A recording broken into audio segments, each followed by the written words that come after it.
Saudara, baru-baru ini dunia medsos dihebohkan dengan berita seorang Ustadz Wirawan yang sudah memperkosa santriwatinya 13 orang.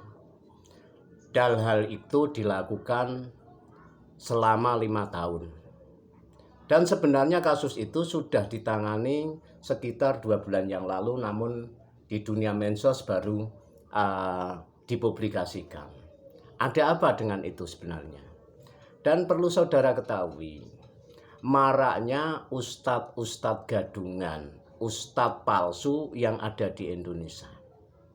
Apakah seorang Heri Wirawan itu pantas kalau dia itu mempunyai sandang ataupun disebut ataupun punya label seorang ustadz, sementara akhlak dan etikanya itu sudah bejat?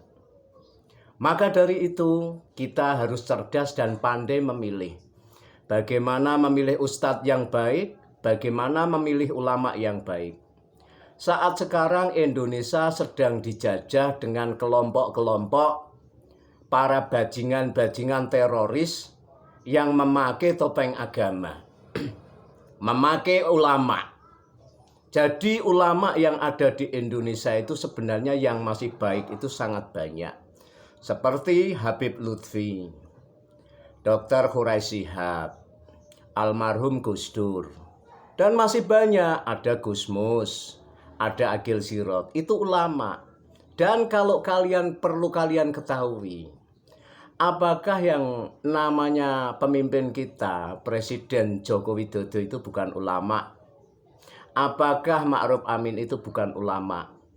Justru merekalah yang berjuang menegakkan amar ma'ruf nahi mungkar. Jelas dalam Al-Quran, wal takum minkum umatun yat'auna hilal khairi wa ya'muruna bil ma'ruf wa yanhauna anil munkari wa ulaika humul muflihun. Hendaklah dari kamu segolongan orang menyerukan kebaikan, mencegah yang mungkar, menyuruh yang ma'ruf. Maka orang itulah yang akan mendapatkan pahala. Kurang lebihnya artinya seperti itu. Apakah seorang Joko Widodo, seorang Dudung Abdurrahman itu tidak menegakkan dan berjuang amar ma'ruf nahi mungkar?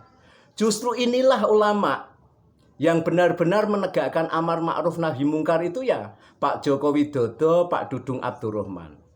Maka dari itu marilah kita sebagai anak bangsa jangan sampai kita itu tersesat, diprovokasi dengan manusia-manusia yang berlabel ustadz.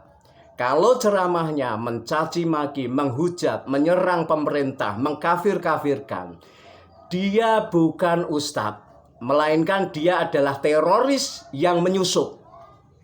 Jadi jelas, saat sekarang banyaknya maraknya modus mengaku ulama, tapi kelakuannya tidak mencerminkan seorang ulama. Yang namanya ulama dari tata bahasa bicara, dari kalimatnya, dari ajaran-ajarannya selalu mengajak kebaikan, menyejukkan hati. Kalau ada ulama mencaci maki, memprovokasi, mengkafir-kafirkan orang, dia mengatakan, dia mengeklaim seorang habaib, seorang habib. Dia bukan habaib, dia bukan habib, tapi dia adalah preman.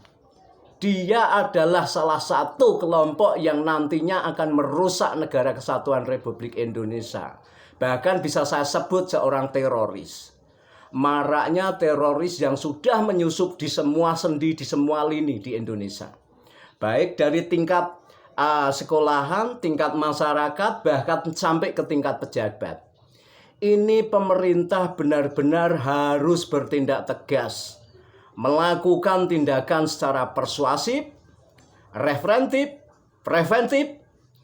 agar terjalin rasa keamanan. Ingat, ada seorang yang bernama Fadlizon, dia adalah seorang wakil rakyat. Tapi dia begitu getolnya ingin membubarkan Densus 88. Ini ada apa? Patut dipertanyakan. Karena orang yang membenci Densus 88 jelas itu orang jahat ataupun teroris yang tidak suka Densus 88. maka seorang Fadlizon itu sudah sangat layak untuk ditangkap. Dimintai keterangan, diadili. Kalau memang terbukti dia terlibat teroris, penjarakan. Jangan pandang bulu. Siapapun yang melanggar hukum, apalagi berkaitan dengan teroris atau sampai bersahabat dengan teroris, wajib ditangkap dan diproses. Jelas, saat sekarang sudah jelas bahwa teroris benar-benar berkembang luas di Indonesia. Maka dari itu, saya selaku rakyat jelata, saya bukan orang partai, saya bukan orang pendukung, siapapun, tapi saya adalah orang yang selalu berpihak kepada kebenaran. Mari kita berbuat sesuatu yang terbaik untuk negara ini. Jaga NKRI, jaga Pancasila, Bhinneka Tunggal Ika sudah final. Itu sudah harga mati. Siapa yang ingin mengganti ideologi, mereka adalah teroris. Siapa yang ingin menggantikan Pancasila, mereka adalah pemberontak atau teroris. Demikian ungkapan dari saya, salam waras, semoga dapat bermanfaat.